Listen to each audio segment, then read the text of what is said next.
मैं बता दूं उपाध्यक्ष महोदय कि राजनीति रूपी रंगमंच पर विधायिका को किस तरह से अपमानित कर करके बंधुआ मजदूर बनाने का माहौल खड़ा कर करके आज बिहार के अंदर जो संदेश दिए कि हर दल के लोग अपने अपने विधायकों को लोकतंत्र के पवित्र मंदिर में अपने विचार रखने के लिए कहीं न कहीं आग्रह किया, आज उसका असर भी दिखाई पड़ा कि आप एक परिवार के हर पद पर आपकी हिस्सेदारी, आपकी दावेदारी, राष्ट्रीय अध्यक्ष भी आप रहे हैं, मुख्यमंत्री भी आप रहे हैं, उप मुख्यमंत्री भी आप रहे हैं, स्वास्थ्य विभाग से लेके बड़े विभाग पर आपकी दावेदारी। और हद तो तब हो गई कि 5 विभाग अपने जिम्मे रख लिए। कोई विधायक इस लायक नहीं था जिसको विभाग दिया जाता अपने दल का। यहां तक कि गठबंधन की हिस्सेदारी भी मार ली गई। महोदय ये बंधुआ मजदूर की मानसिकता वही अपनाता है जो परिवारवादी वंशवादी लोग होते हैं, जो भ्रष्टाचार से अकूत संपत्ति कमाते हैं। जो व्यक्ति अपने को समाजवादी परिवार के कहते हैं, अरे समाजवाद का ये चरित्र नहीं रहा। मेरे बगल के भी श्रद्धेय कपिल देव बाबू बड़हिया से आते थे। श्रद्धेय कर्पूरी ठाकुर जी को भी हमने देखा था बड़हिया में जब गोली कांड हुआ था। पिताजी शिक्षक थे, साथ में देखने गए थे। क्या सादगी थी, क्या सरलता था, क्या सहजता था, क्या ईमानदारी था। यह समाजवाद का चरित्र था। समाजवाद का चरित्र ये नहीं था कि अरबों का मालिक बन करके अपना बर्थडे चार्टर्ड विमान पर मनाएं। यह समाजवाद का चरित्र कहां से आ गया। कथनी करने में जिसकी समरूपता नहीं रहे महोदय, सत्ता के लिए समझौता करने वाले लोग। मैं तो पहले भी सत्ता में मंत्री के रूप में एनडीए को जनादेश मिला था। हमारे मुख्यमंत्री यही थे। जनता के जनादेश का इन्होंने सम्मान करते हुए मुख्यमंत्री के पद को ग्रहण करके विकास की गति को बढ़ाया था। विकास की गति बढ़ रही थी। आसन पर हमें बैठने का सौभाग्य भी दिए थे। और मैं बता दूं कि मैं इस आसन पर बैठ करके सत्ताधारी दल के लोगों के भी आक्रोश को झेलकर नेता प्रतिपक्ष को लोकतंत्र की मर्यादा का रक्षा करते हुए बोलने का मौका देता था। क्योंकि यह आसन कहीं न कहीं सदन का संरक्षक है। लेकिन जब नेता प्रतिपक्ष हमें बनने का मौका मिला तो 55 मिनट के वक्तव्य में इसी आसन पर बैठे व्यक्ति 113 बार टोका टोकी करके डिमोरलाइज और डिलेल करने का मानसिकता प्रदर्शित किए। ये लोकतंत्र के संरक्षक कतई नहीं हो सकते। महोदय, माननीय मुख्यमंत्री जी, आपसे इन्होंने इतना बखान किया। मुख्यमंत्री जी, अरे आप पर दया किए, जंगल राज लाने वाले को जनता राज कह करके सुधरने का मौका दिए। लेकिन नेचर और सिग्नेचर नहीं बदलता। जिसकी लूट की मानसिकता हो, जो परिवारवाद वंशवाद को पोषित करता हो, विधायकों का अपमान करता हो, बंधुआ मजदूर के तरह 5-5 बार 6-6 बार माननीय प्रहलाद यादव जी जैसे लोग एक मजबूती के साथ आवे, उनको कोई सम्मान नहीं। कई लोग बैठे हैं, उसका अपमान करिए। लोकतंत्र है, रानी के पेट से राजा पैदा नहीं होगा। लोकतंत्र में गरीबों की ताकत से, गरीबों के आशीर्वाद से वो राजगद्दी प्राप्त करता है। और आज वंशवादी के कारण विवश हो करके इनकी प्रताड़ना को हमने देखा है किस तरह से जलील। और ये तो एक उदाहरण है। बैठे हैं कई विधायक मैं अध्यक्षता उनके पीड़ा आती थी। कई लोग को उनमें क्षमता, उनमें महत्व, ताकत रहते हुए ऐसे लोगों को महत्व नहीं दिया। उनके दर्द को हम लोगों ने सुना और हमने कहा ये लोकतंत्र का मंदिर है, मुझे बिहार को बचाना है। मुख्यमंत्री जी ने सुधरने का अवसर दिया, नहीं सुधरा। यही आसन है नेता प्रतिपक्ष के नाते हमने आग्रह किया था मुख्यमंत्री जी से कि मुख्यमंत्री जी आपने जिसको सत्ता में लाने का अवसर दिया उसका नेचर नहीं बदला।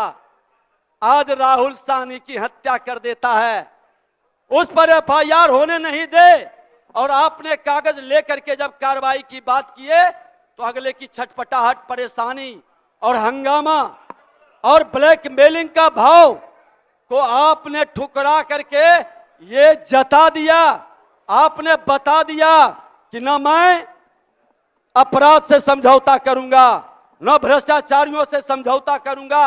अपराध भ्रष्टाचार के विरुद्ध आपका जो मिशन था, आपने उस मिशन को फिर से साबित करके ये बता दिया कि बिहार की जनता की आंसू नहीं बहने देंगे।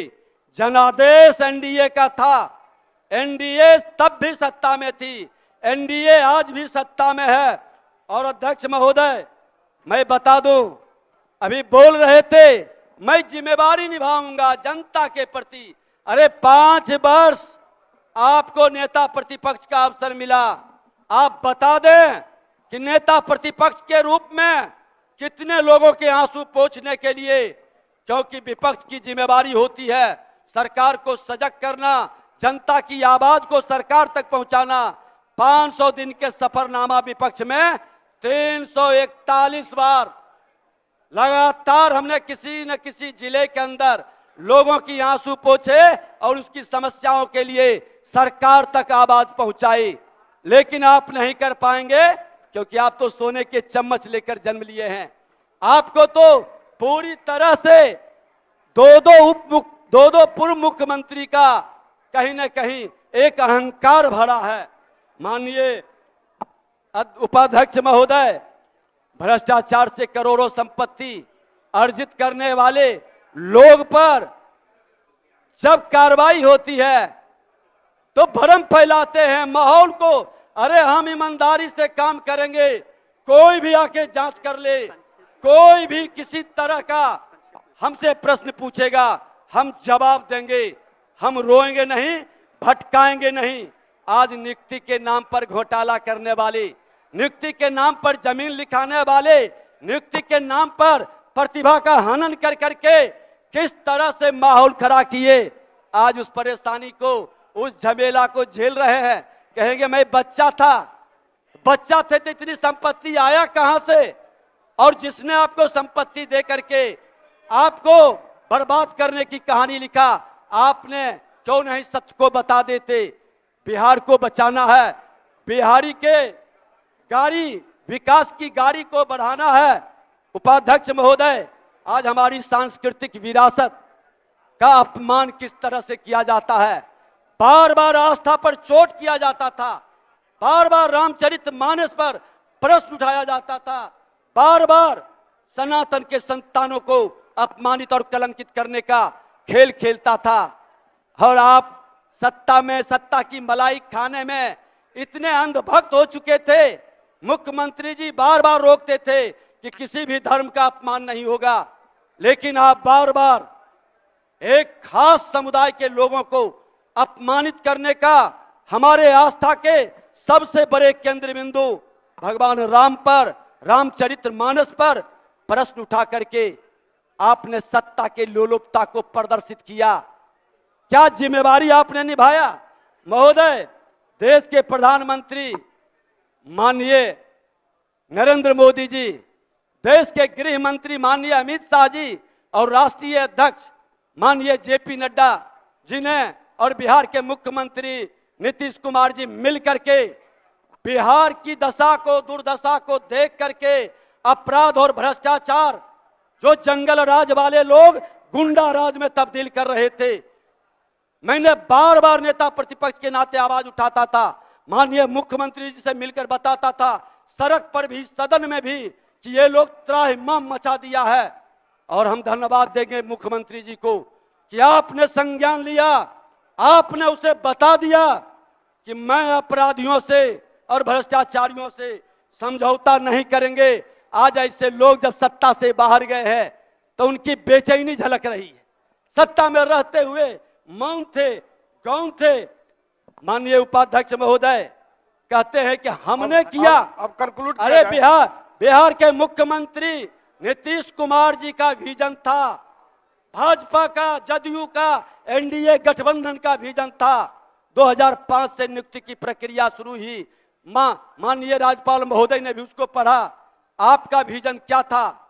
बहाली की प्रक्रिया। 15 साल जब मिला था शासन तो चरवाहा विद्यालय से बाहर क्यों नहीं निकल सके? क्यों विद्यालय की स्थिति खस्ता कर दिए? क्यों व्यवस्था नहीं बना सके? कौन सा विजन था? नियुक्ति का मामला हो, जातीय गणना का मामला हो, मैं बता देना चाहता हूं कि जातीय गणना में ये बोल रहे हैं, है हिम्मत, खुला चुनौती देते हैं कि आपके 15 साल के जंगल राज में लोग पलायन के लिए विवश हुआ, लोग यहां से अपना कारोबार बंद किया, दूसरे राज्य में हमारा नौजवान प्रतिभा का सम्मान कराने के लिए मजदूरी करने पर विवश हुआ, निवेशक बिहार के अंदर नहीं आया। और जब आप सत्ता में आ गए तो जो निवेशक आया वो ठहर गया। आपका यही उपलब्धि है।